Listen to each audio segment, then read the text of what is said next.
Welcome to Gen Z Hoops, the Gen Z basketball, coaching, and sports business show. What's going on, guys? Welcome back to another episode of the Gen Z Hoops podcast. Today, I'm joined by basketball operations coordinator for the Rip City Remix, Noah Levy. Noah, how you doing today, man? I'm doing well, Ashton. How about you?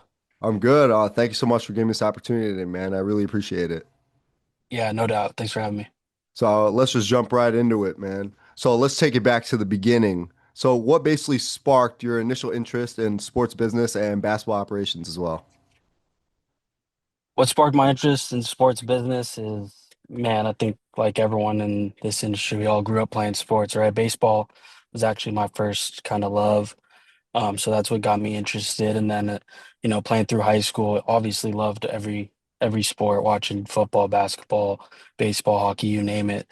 And when my playing days came to an end in high school, I knew that, I wanted to keep that kind of competitive spirit going. And I was always thinking to myself, how can I turn this competitiveness that I was able to use on the field into my professional life? Because, I was going into college, knew I wasn't going to be playing anymore.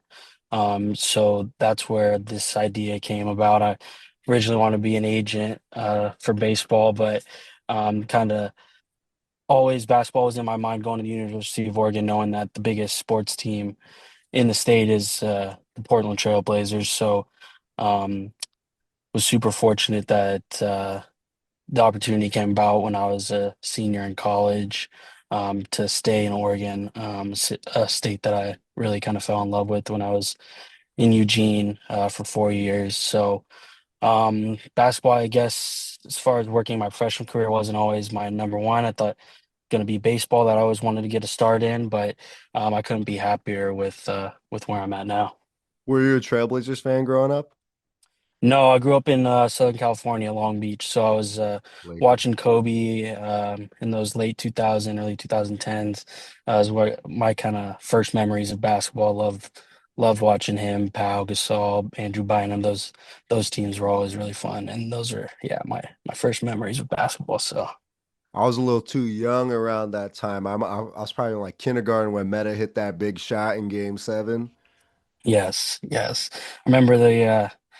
I didn't make it to the parades, but I remember even just a ways from LA hearing the fireworks all over LA County when they won. And remember I had a T-shirt with the whole team and kind of like the bobblehead look, and I always rock that shirt. There's an old picture my buddy always sends me of me wearing that shirt at a baseball game. So yeah, great core memories for sure.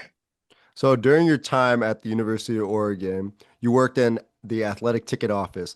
How did that early exposure to college athletics prepare you for your future that you have now in pro sports? Yeah, I think I wouldn't say there was the I guess there was a lot of transferable skills I learned in the athletic ticket office. I necessarily wasn't working with the team, of course, at the University of Oregon. That was kind of my goal but I kind of got in my foot in the door a little late, my junior going to senior year with that role. But the plan was to kind of be able to get my foot in the door in the ticket office, make those connections around the facility because the ticket office was right there next to Odson.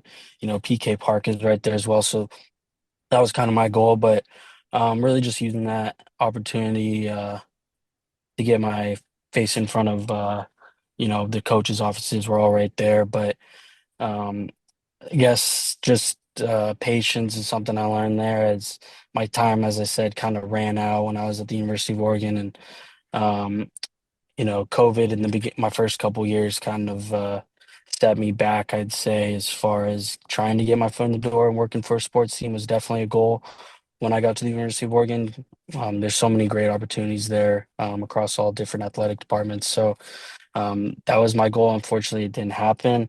But I'm blessed that through the Warsaw Sports Business Club that um, my first internship with the Portland Trailblazers was posted kind of in there and was able to interview towards the end of my time in Eugene and grab that internship for the next summer. So your first position with the Portland Trailblazers organization that you were a group sales intern. So what were some early lessons that you learned about basically, let's say like fan engagement or like the game day operations for your first position with this organization? Yeah, the fan engagement aspect and game day stuff was definitely something that piqued my interest with that internship, specifically working, almost every game day. Um, I had a lot of experience in high school working in youth sports, so I was very comfortable and had some customer service background in high school as well. So made me very comfortable to be around kids on game days and just I had an internship in Eugene that was operations focused logistics for a sports festival. So being prepared for kind of anything, game days, anything can really happen. You got to be able to be flexible and remain calm and professional at the same time. So a lot of that prepared me for the craziness on game days where you're being pulled in so many different directions. The fan engagement is always fun, a lot of these kids, my boss always kind of told the other intern and I, like, you understand that for these kids, this could be a once in a lifetime kind of opportunity to come see a Portland Trailblazers game.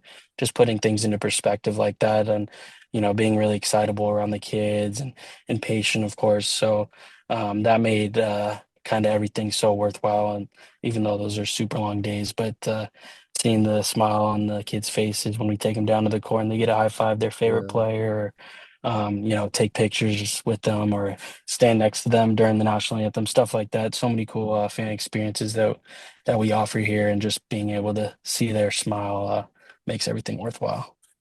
Yeah, that was honestly my favorite part about like when I was growing up. We had Brooklyn Nets season tickets, so like my dad he like got me on like the Miami Heat high five line. I got to high five Nice. like Wade, Bosh, like all these guys. The thing that Mm-hmm. annoyed me though, that they made me like wear a Brooklyn Nets high five line t-shirt, and I wanted to show like Uh, Wade my Wade t-shirt that I was wearing. Yeah, yep. that was part that sucked. But just getting to be there was amazing as well. Yeah, that's something I'll like never forget in my lifetime. Yeah. So to Yeah. connect you on that note. Yeah, for sure. It's awesome.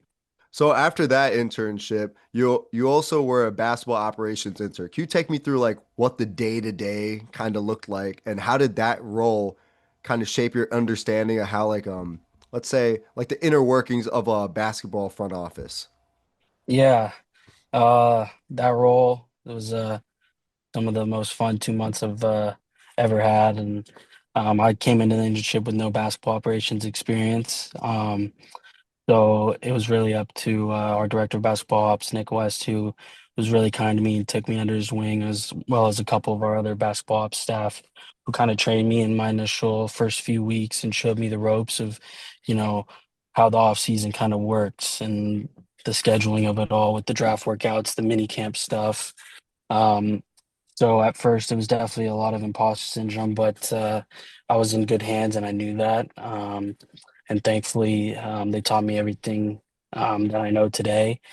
Those skills, like, you got to be extremely organized. And of course, you have to, over the internship, you got to really kind of reflect and do you really love this? Because it's long days. And if you don't love what you're doing, then you in this industry, then you're probably gonna, burn out or fall. And um, him teaching me those skills like organization and booking travel, being flexible, and just trying to be an asset for not only the basketball ops team but the entire building. We got like 60 people in the building in the off season. It's a very busy time, so just making yourself available for everyone is another huge thing. And that role definitely shaped me into the role I now have today, which is a big blessing for sure. So after all these internships, you stepped into the role of like a logistics coordinator for the remix. What did that position involve at the end of the day, and how did you keep the G League team running smoothly, like behind the scenes? Because there actually is a lot of behind the scenes work than just what we see like 10 guys out there, you roll the ball out and play, you know what I mean? Yeah, yeah, no doubt. The G League's definitely a grind, but like I said, I love it. So, we got 10 players, 10 staff. It's a lot different from, um, what you see with the NBA traveling crew. So it's a lot of planning in the off season. August, October is when we really get going. That's when the team kind of starts taking shape. So it's a lot of booking travel for our training camp, getting group travel booked for the once the schedule rolls out, then we can kind of get going and book flights for that. You know, we obviously travel commercial compared to the NBA, which is charter. So that comes with a lot more tasks for me. We've got housing for players that you've got to provide. So managing those 10 apartments for all the guys is another thing, making sure those are all furnished and ready. And if anything pops up that they need over there, being able to be a phone call away and go help the guys there. It's on the road, it's managing meals and per diem, making sure the hotels are expecting us and have our rooms ready.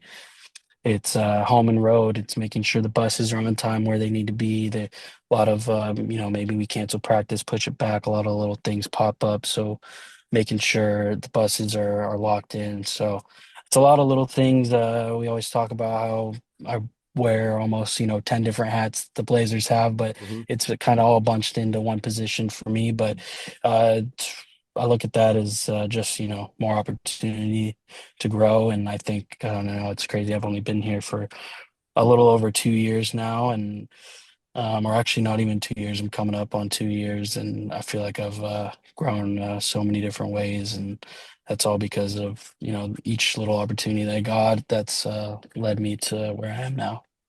So where you are now, you're currently the basketball operations coordinator for the Remix. So you taking on more responsibility with this role. So how has your role basically evolved over time, and what is your main focus in your job today? Yeah, it's a new title I just got not too long ago. It's going to be more of the same. There's a lot of staff turnover in the G League. It's just kind of how it rolls, and there's only a few of us from last year now that are around. So I'll probably just try and take on a leadership role if that makes sense for the staff. If assuming we might have some new staff come on board, then it's making sure I'm an asset for the players first and foremost. We all are, and then of course for the staff as well. If it's their first time to Portland, I've been around now for a few years, so just trying to be as helpful as I can for them. As far as the tasks of the job, it's going to be more of the same, but going to be helping with budgeting since a lot of the purchases for us on the basketball ops side for the remix kind of fall under me. So it's kind of seamless and makes sense that I'll be kind of having an eye over the budget now along with our GM. So looking forward to that. It's another big opportunity to grow, and managing a big budget like that is going to be just another tool I can add to my box. So what is the your experience and as well as the organization's experience working with like the Trailblazers front office to align like development goals for some players and then managing like two-way players and then call-ups as well. Yeah. I think we always talk about how, as far as the G League setups go, I don't know if you could really have a better one than what we've got here in Portland. We're in the same building as the Trailblazers, so it helps in so many different ways, not only logistically, but um, allows our players to kind of, obviously be around the Blazers, watch them. So if, during the season we are both in town by chance, then the Blazers will practice and then we'll get in the building after. So it's cool to be able to be in the same building as them. It helps in a ton of ways for me, especially, being able to, if a guy's a two-way or maybe an assignment guy's practicing with the remix in the morning and there's a Blazer game at night, they can still get those reps and practice with us and then head to Moda, and we're all just in the same building. It helps a ton. Um, and as far as the continuity between the two teams, that's another big thing. Um, I'm sure it helps with our two-way travel, like I mentioned. So yeah, it's huge, and we have essentially all the same access to things like the kitchen for the guys, obviously the court. The guys live just our remix guys live down the road at the apartment, so they're able to come in and get shots up at night if they want to, or they have their own locker room space here, so it's a huge help. It's essentially NBA accessibility, but for the G League, and in my experience now with the G League, you understand that it's really not always like that around the league, so it's a huge help. Have you had over the course of your career so far, has there ever been any mentors with the Trailblazers or even outside of that organization who played a big role in helping you grow as a professional? Yeah, there's countless people I could talk about. I guess in the Trailblazers organization, my first boss was Heather Harris when I was a group sales intern. She's been with the organization for over a decade, and she was instrumental to my growth as a group sales intern, but also in helping me get the basketball ops internship last summer. He helped me set up an informational with our director of basketball ops way back a couple Novembers ago, and just me being able to get my foot in the door that way, understanding that there might be a basketball ops internship available months from then, and just being able to stay on that. So her making that connection for me was invaluable, and she taught me so much skills that translated over to my basketball ops internship when I was working for her. And then another for sure is our director of basketball operations, Nick West, who I mentioned earlier. When I first got here with no basketball ops experience, he took me under his wing and just kind of showed me the ropes and gave me a lot of confidence, and gave me a lot of chances to kind of make things my own, and showed me the way he does things, and then is give me the ability to kind of work things out how it works for me. So it's those are definitely two the biggest. And then now working with the remakes, our GM Danny Connors has been a huge help for me, and has showed me kind of that the NBA is a lot different from the G League, and working with him over the last year has been awesome.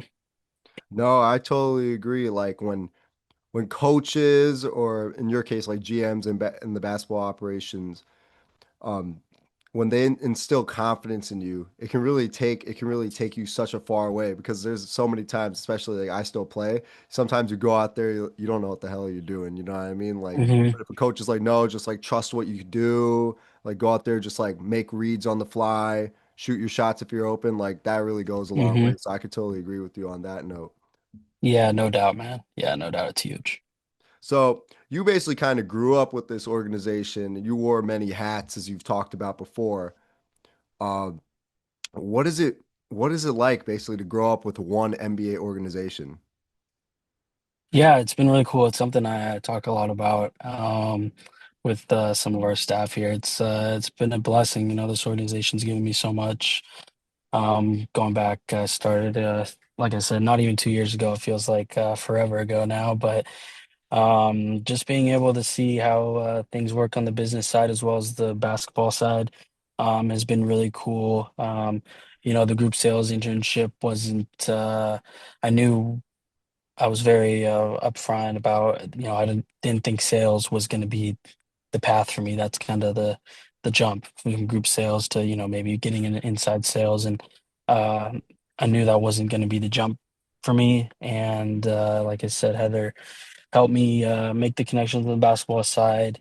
But those skills I learned as a group sales intern, organization, patience, and all those things I learned over there really helped me um, and prepared me for my basketball ops internship. And then those skills, of course, translated directly into my role with the remix. So it's been a really fun ride.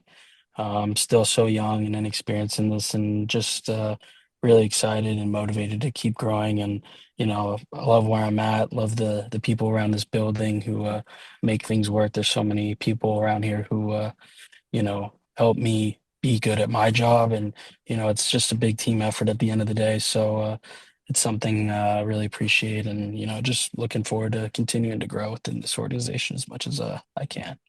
So I'm a really big basketball junkie and I like love the NBA. Was Uh-huh. there ever a moment when you first started with the Blazers that you got really starstruck when meeting like a player or someone in the industry where it's like, wow, I Hmm. saw this guy on TV when I was younger? Um, Gosh, honestly, I don't really get starstruck, to be honest, but I remember I had the opportunity when I was an intern on the business side to help with media day, kind of just working some of the stations over at Moda. And that was just a cool experience. That was probably my first time, if I can remember, being around the players. And no doubt that was a super cool experience. Just like, oh, wow, like, kind of like I made it, or, at least I like to think back then, that was like, oh, I made it. Like, um, so I think that was the first time where maybe I got a little starstruck. Yeah. What was your role during media day, if I might ask? Yeah. I was just kind of the first media day I was just posted up at one of the stations with our sideline reporter, Brooke Olzendam. She was doing some fun game with the players, and guys would just trickle in. And it was a really small office, so they were just on a couch, and I was just in charge of, I think, explaining what the game was to the guys, and then giving them a headset. It was like a noise canceling headset, so just Hmm. having them put that on. Really simple role, but just definitely a cool little moment to early on in my very very first internship to be around the guys, and now we see them every day, so it's just funny how things work out. I've seen videos of a media day, like all like different types of press all the way coming around, like everyone like trying to like fight to like get a time with like Oh each yeah. player. How hectic is it to like actually be in the vicinity of all that happening? Oh, no doubt. I remember we were in that room and there was maybe roughly 20 stations. We were like number 17 or something. So we kind of at the end of the line. And, media day, they flew out that same day to training camp in Santa Barbara. So I knew there was definitely a time crunch. And I remember hearing Brooke and, the producers and all those guys talk about like, oh, we got to get Scoot. I think he was a rookie. So it was like, oh, we got to get so and so. And it was definitely a mad rush and trying to get guys last minute. And before they took off to go to training camp it was hectic, no doubt. So, what goals do you have for yourself as you continue your career with the remix and potentially a broader NBA career? Yeah, I think long term is definitely to become a director of basketball ops in the NBA or in college. But I love being around the NBA, so that's definitely the main focus. Eventually, maybe a front office role if that aligns with what I'm looking to do down the line. But currently, just excited where I'm at now, and just trying to grow in each role that I'm given. Had 4 different roles now within 2 years, so that's always I'm very grateful for that. Being just to keep growing within the organization is always a good sign, and that I'm being trusted in each role I'm given. So um, that's kind of where I'm at now. Well, Noah, thank you so much for coming on the show today, and I wish you the best of luck with this off season. Thanks a lot, Ashton. Appreciate you, man. Thanks for listening to Gen Z Hoops. Make sure to follow, like, and subscribe on Instagram, LinkedIn, and all major social media platforms at Gen Z Hoops. You can tune in and subscribe on Apple Podcasts, Spotify, YouTube, and every other podcast platform on the planet. Get ready for the next episode.